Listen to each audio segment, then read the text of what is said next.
یا رسول اللہ توبہ کس طرح کریں تو اللہ معاف کرتا ہے؟ تو فرمایا رب بڑا مہربان ہے، بڑا ہی کریم ہے۔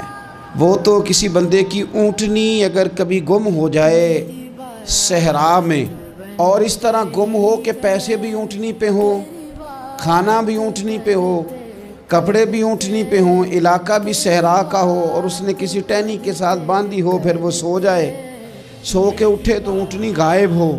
اب وہ اتنا پریشان ہو کہ آگے پیچھے دائیں بائیں دیکھا تو پتہ چلا کہ اونٹنی تو غائب ہو گئی، نہ کھانا ہے، نہ پیسے ہیں، نہ کپڑے، نہ سواری ہے، علاقہ صحرا کا ہے، پیدل جا بھی نہیں سکتا۔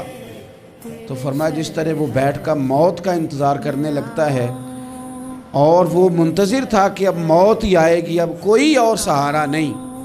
فرمایا اچانک اگر اونٹنی سامنے آ جائے تو اسے کتنی خوشی ہوگی؟ یا رسول اللہ اسے تو بڑی خوشی ہوگی۔ فرمایا جب رب کا بندہ توبہ کرتا ہے تو اللہ کو اس سے بھی بڑھ کر خوشی ہوتی ہے کہ بندہ توبہ کر گیا، اپنے گھر واپس آ گیا ہے، اس نے بات مان لی ہے۔